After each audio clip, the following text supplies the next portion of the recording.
0845 6060 973. Text 84850. Tweet at LBC 973. This is Call Clegg on London's biggest conversation, LBC 97.3. It's 9 o'clock on Wednesday, the 22nd of January. Slight change to the routine this week. It's Call Clegg on a Wednesday, not a Thursday. With me, Nick Clegg, here on LBC 97.3. So I can take your questions for the next half an hour. Do get involved. Call on 0845 6060 973 or email at nickclegg@lbc.co.uk. And of course, you can watch on the website on lbc.co.uk. So let me put my headphones on and straight to the first caller, Caroline in Harrow. Hello, Caroline. Oh, hello, Mr. Clegg. Mr. Clegg, I just wanted to know how come Lord Rennard has actually been allowed not to go through a disciplinary process. It's just been the subject of an independent inquiry, which found a broadly credible view on the 10 women that have brought allegations against him. However, your QC has determined that he wouldn't go through a disciplinary process. But you've asked him, based on, without going through a trial, if you like, that he should apologise. Yeah. Why should he apologise? Well, Caroline, because the distinction that Alistair Webster, QC, made in the report that he produced after lengthily and punctiliously looking at all the evidence was that the burden of proof, which operates in these cases within the Liberal Democrats, which is in effect a criminal burden of proof, was not met. In other words, there was not evidence beyond any reasonable doubt to suggest otherwise, but that nonetheless evidence was clear that offence and distress had been caused to a number of the women who'd come forward, and that he, Alistair Webster, felt that an apology therefore should be issued to those women. And I think many people would kind of just recognise that in life there'll be things that you do, sometimes inadvertently do, slightly regardless of your motivations, that people do to each other, to their family, to their friends, to colleagues. Some not so serious, some of them more serious, but which would cause distress. And the most human thing in the world in a situation like that is just to say, look, whatever my motives were, I'm sorry if I've caused you distress. And that, in a sense, is what Alistair Webster recommended, regardless of whether it remains in the hands of the police or the courts, which it doesn't, because the police also, as you know, earlier had found that there was not that they were not going to proceed either. Did you know, Mr. Clegg, it's just because I'm a HR professional, been doing running employee relations for 30 years. Did you know that on the criminal case, on the criminal side, it's beyond reasonable doubt, and if you run an internal disciplinary process, it can actually have another Sure.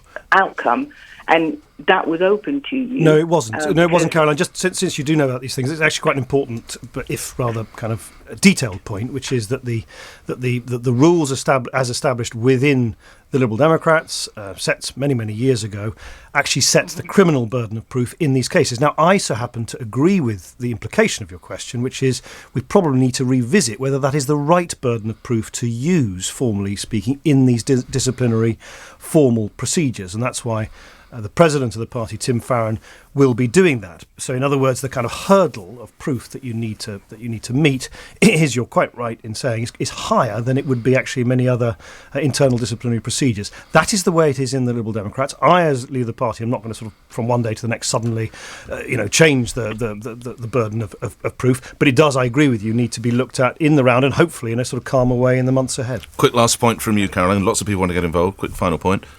Okay, my final point is, do you feel that because it's now become public that there will be any difficulties for you to run this process, revisit it, because he may say that he hasn't received a fair trial?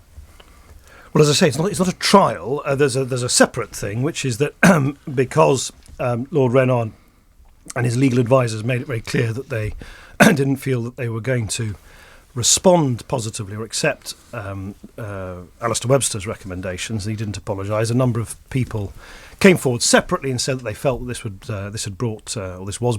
is bringing the party into disrepute, and therefore a separate and new disciplinary process has been opened. But that in a sense flows from the original, simple, kind of, if you like, unavoidable fact, which is that this had been looked at meticulously by an independent character. That person, for the reasons I just explained to you, said that he felt that an apology was necessary, and Lord Rennard, for the reasons his legal representatives have set out, doesn't want to do that, and I don't think that's fair to the process. I don't think that's fair to the women concerned, and actually in the long run I don't necessarily think it's fair to Lord Rennard either, because this is a man who gave his life to the party, and I've always been the first to acknowledge that he as a sort of political operator was a huge figure in the Liberal Democrats, but the fact that he's refusing to apologise, I think is from his point of view, of course, overshadowing all of those other wider achievements. Apologise for something he says he didn't do. Well, as I say, Alistair Webster says, he's the only person, independently, who's been asked to look at all the facts, look at all the police witness statements, listen to all the women who come forward, is that distress was caused, that it was caused by the behaviour of Chris Rennard. He doesn't actually, as it happens, cast much judgment about the motivations or the intentions, but he says distress was caused, and I think most people who probably don't follow all the ins and outs of this kind of know that in life sometimes you can cause distress to people. When you do, the most simple, straightforward, decent thing to do is just to say sorry.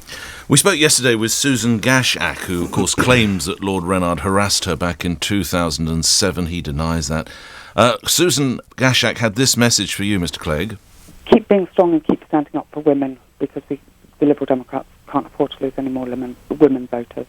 I asked Nick to man up last week, and on Friday he manned up, and I am pleased that he did that. I do feel for him, because he is dealing with a very democratic party where the membership likes to have power.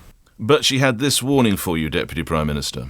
I think we're heading towards imploding. And I think that would be a disgrace, because I think we have a very strong rhetoric and narrative that needs to continue to be out there. And of course your party peers meet today, and it would appear both sides are getting ready to go to the courts, Mr. Clegg. Yes, I do. I have one simple sort of set of duties, if you like. Firstly, of course, to Susan and the other women who've come forward, where it has been shown that distress has been caused to them. Secondly, as I was explaining to Caroline earlier, to uphold a process which is independent, which is meticulous, which is thorough. I mean, how can I illustrate it? Just imagine if we'd done anything else. Just imagine if Alistair Webster had recommended that an apology should be issued, and I'd come out and said, thank you very much, we'll file away your report, but by the way, none of the recommendations need to be accepted or adhered to. I mean, there would have quite rightly been outrage. It would have been the wrong thing to do. And thirdly, perhaps most kind of importantly in all of this is, look, it is messy. It is difficult to confront the past and to kind of turn a page and introduce a new sort of culture in any organisation, particularly a political party, quite rightly under remorseless public scrutiny. But, there is no way round my view that I want people in my party, the party I lead, to treat each other with respect, with civility, with dignity. Everybody should do that, but there's a special responsibility, special burden of responsibility on people who are in positions of power to do just that. And that, in a sense, if you like, is a kind of wider debate. And it is why I think where it has been shown, as has been shown in this case, that someone in a position of authority caused inadvertently or otherwise distress in other individuals, that the least they can do is simply apologise.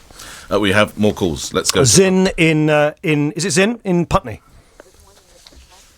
Zin, go ahead. There are 30 members of your cabinet, of which, if I am correct, only 4 women. So it appears you don't hold a lot of confidence in the ability or tenacity of women. Therefore, my question is, do you think that women should make a greater effort to stand up for themselves or take a more dynamic and mature approach to politics and business? Because I certainly cannot imagine your wife Miriam accepting the behavior of Lord Rennard lying down or standing up for that matter.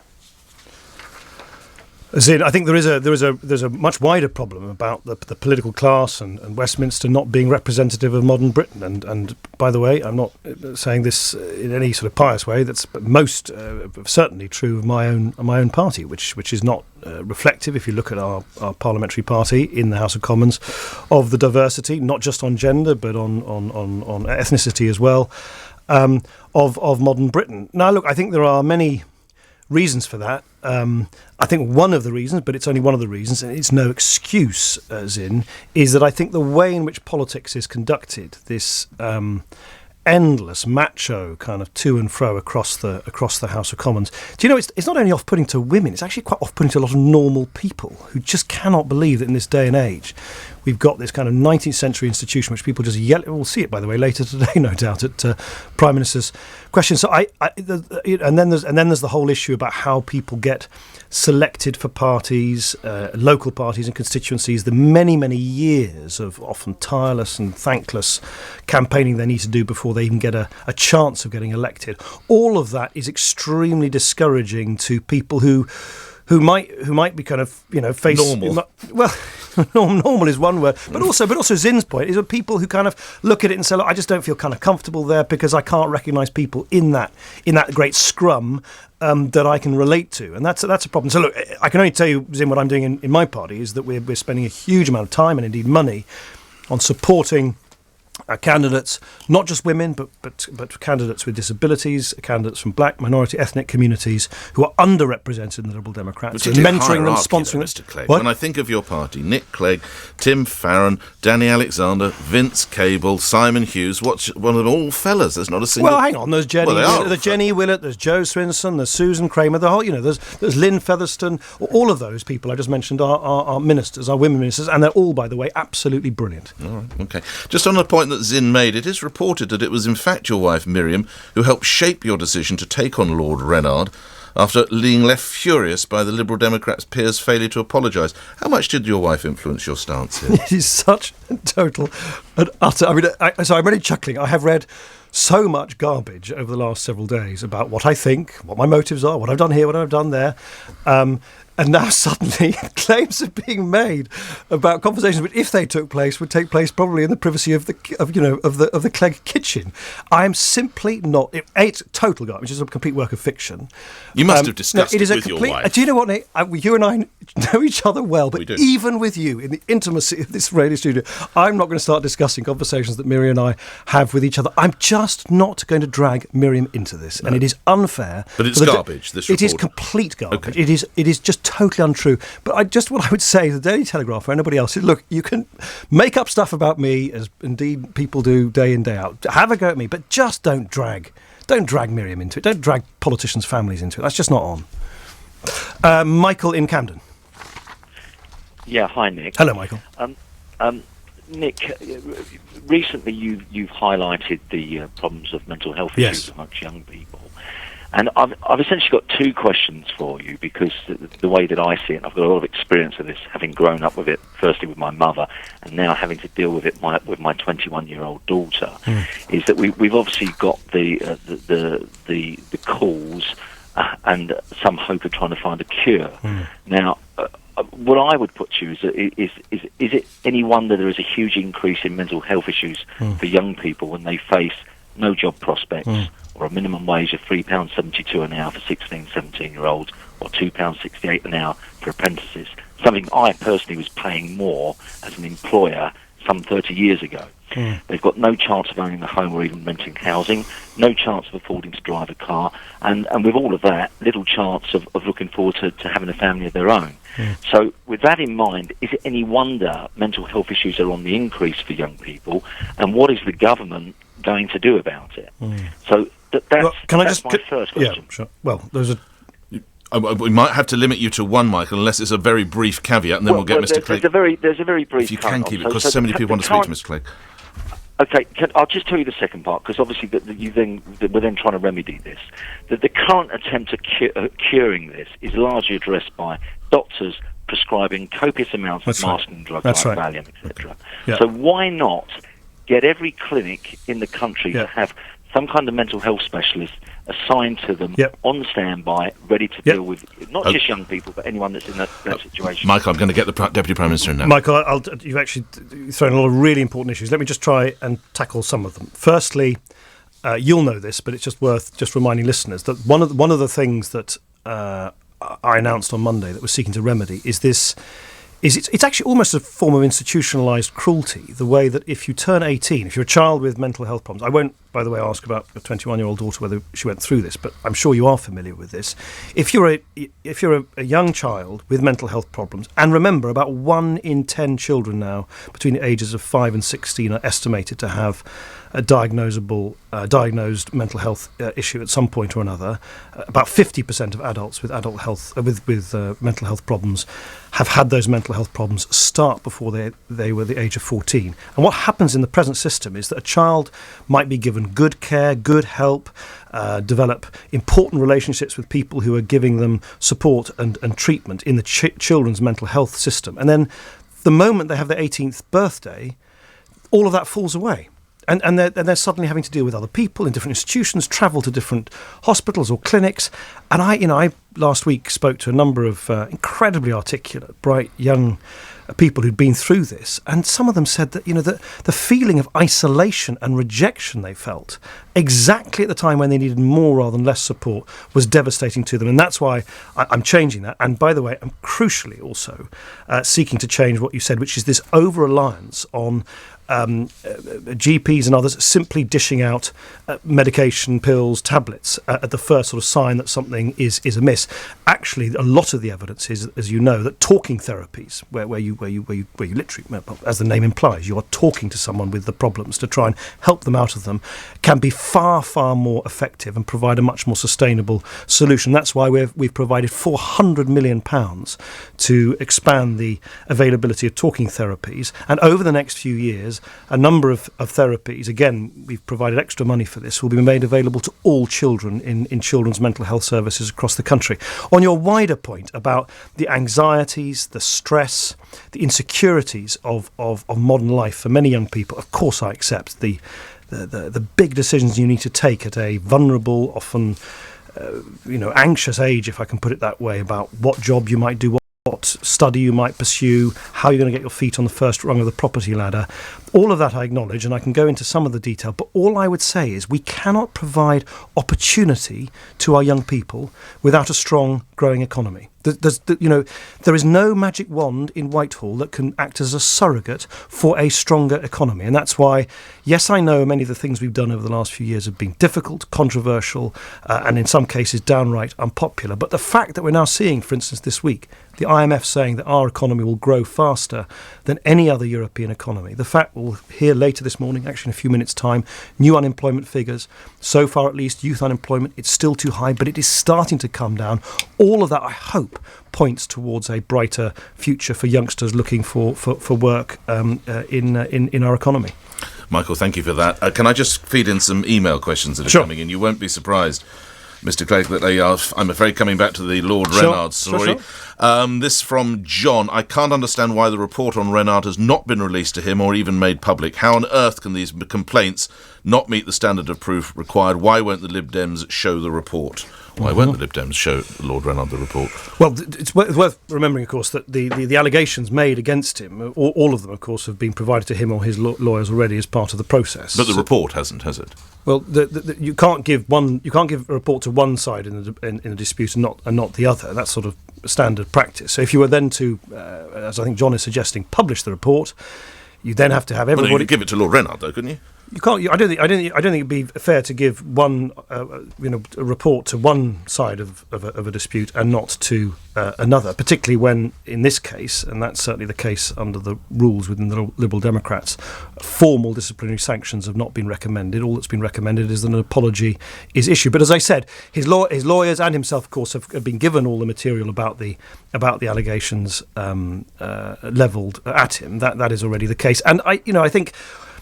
You could, I suppose, publish the report. I've got nothing wrong with that in principle, but you'd have to then get it redacted. Everyone would have to comment on it because a lot of this is based on police witness statements, of course, which are confidential. And then I think, end up, after some delay, publishing a report which was so redacted that it wouldn't necessarily give the full picture. And look, all I would say to John and others is that, yes, there's lots of procedural and legalistic arguments. There's one basic fact which remains, and it is not going to be erased or reversed or undone or unwound, and that is that someone has looked at this independently, fairly, in a sort of balanced way, and said that for the reasons I've explained earlier, an apology is due.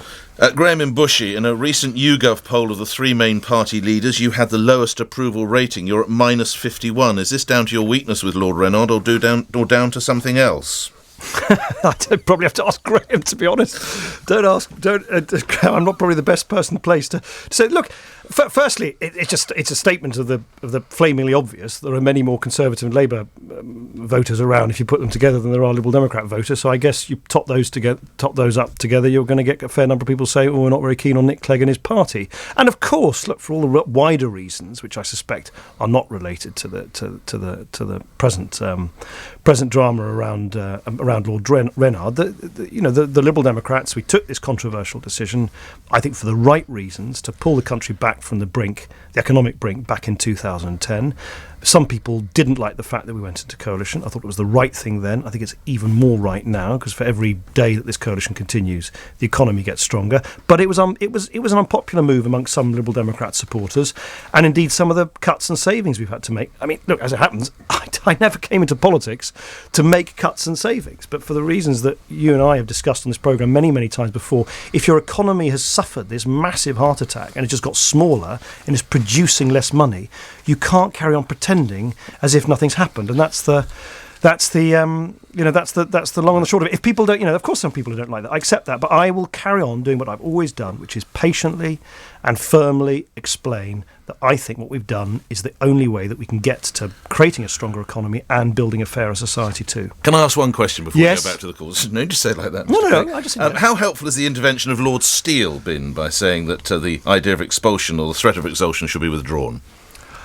To be honest, I haven't read David Steele's. I mean, look, there are lots of people who I quite understand have views which they feel everybody needs to hear about, and they provide a running commentary, if you like, on this process. Let me really be open with you. I actually think the way that we handled it last year wasn't great, wasn't ideal, and on your watch.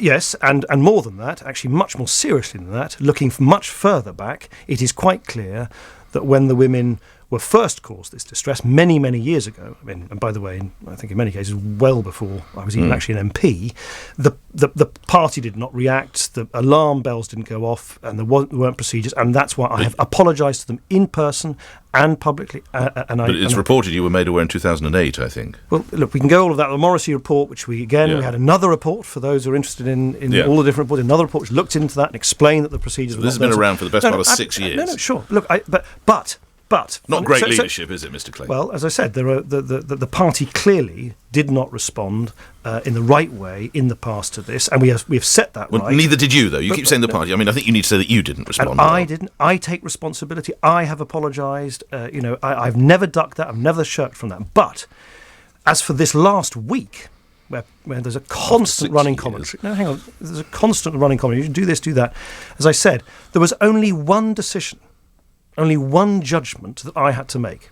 And everything else is secondary to that, which is that once a report had been issued by someone into all of this, the only person who'd been asked independently, fairly, in an objective way to assess all the facts, once that person had come forward and said, here's what I think, and I think an apology should be due, the only decision I needed to make on behalf of the party was, do we agree with, do we want to see those recommendations upheld or not? And of course I do, because you can't have a system where you have a process, we have due process, where you have something which is looked at, where recommendations are then made, and then you basically set them aside. That can't be right. So 1 week of brilliant leadership, 6 years of obfuscation.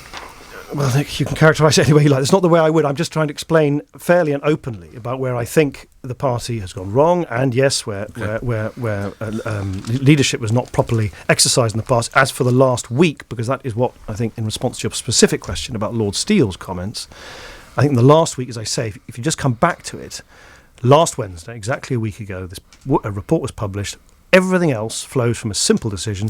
Do you seek to have those recommendations upheld, yes or no? And I think in the name of due process, fairness, in the name of the women, and in the name of kind of wider decency, it is right to try and do so. Why didn't you go into law or take tennis even more seriously? Thank you, Nick. Your sympathy knows no bounds. I'm here to help. I'm sure I will. Thanks. I will take it in the spirit in which it was. Indeed. We move on. Mr. Clegg. What calls? I can't. So I can't read. Is this D or D? D. Hi, D in Birmingham. Hello. Good morning. Morning. How are you today? I'm all right, D. How are you? I'm not too bad, thank you very much. Good. Basically, my question to you this morning, I'd just like to ask, have you been following the documentary Benefit Street? I haven't read it, no. Of course, it's filmed in a street near you, isn't it? It's actually, believe it or not, You're D. I am D. I'm one of the Ds. I'm sorry to be so rude. Are you you white D or black D? Do you mind my asking? I am white D. You're white D. The older of the two. Right, you're like the you're like the mother hen figure, without in any way wishing to appear offensive. Apparently, yes. Right, okay. So that's just to help my listeners. But D, I've got a lot of listeners would have watched you on the programme. I haven't, D. So you're going to have to just, Well, I'm very disappointed in that, Nick. No, really joking. You may have noticed I have a few other things on, which prevents me from watching more television. Do you want to be an MP? Don't tell me you've met Lord Rennard. No, not yet. No, Mick. He's more than welcome to come down and have a cup of tea anytime he wants. But I was just wondering, obviously with all the hype and everything around the documentary Benefit Street, do you think it is a fair reflection of people on benefits? Well, I knew you were going to ask me this, D, and fair question, and because I haven't watched it, I just can't give you. Look, the impression I've had, but tell me whether you think this is right. The impression I've had is that sort of you have one side of the argument saying this just shows that the whole benefit system is rubbish, and we should withdraw all benefits, and all people are sort of scroungers and so on, so living off the state. And there's another sort of extreme of people who are saying, it's outrageous that the Benefit Street was ever made, and it's demonising people on welfare. I think I strongly suspect, in the nature of these things, both of those caricatures are wrong. I think, and I'm assuming you'd agree with this, D, we want a welfare system which is compassionate.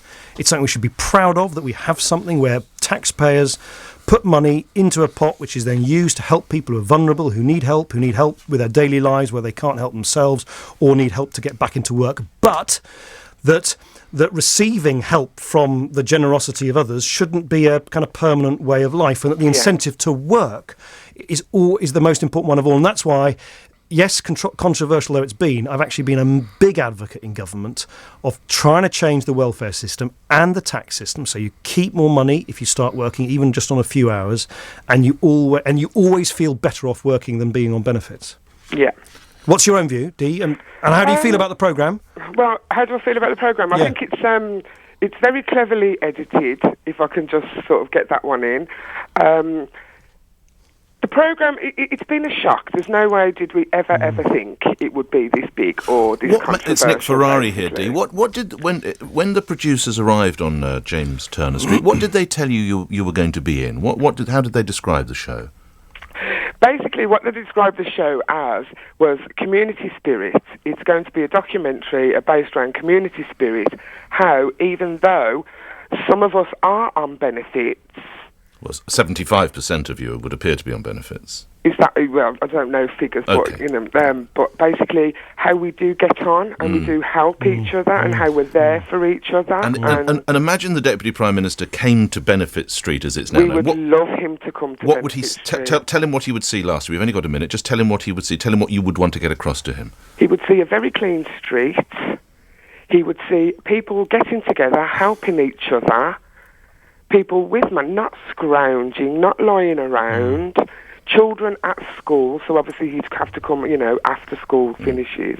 But what sort of view do you have of politics? You see, what comes across, I didn't see last night's, but Monday night's, you're quite negative towards politics and politicians, is the sense that I get. I don't know that Mr. Clegg would necessarily be made that welcome, Dee.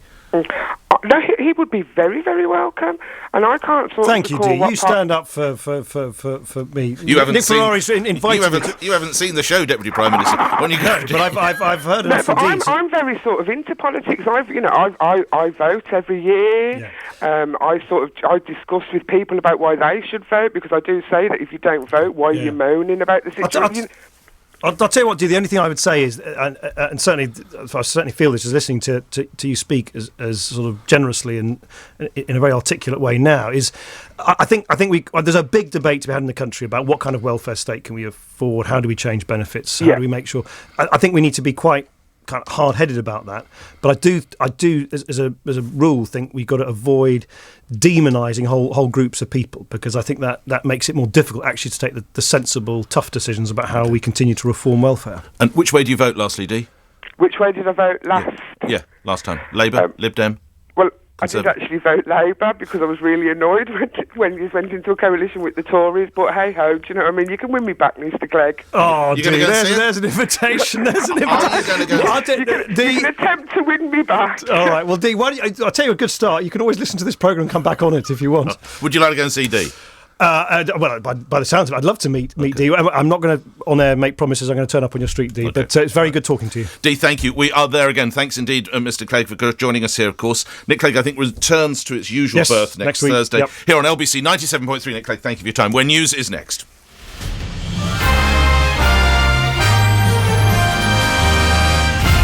Liberal Democrat leader Nick Clegg is defending the decision to suspend Lord Rennard from the party. He took the action after the Lib Dem peer refused to apologise over claims of sexual harassment. Nick Clegg's telling LBC 97.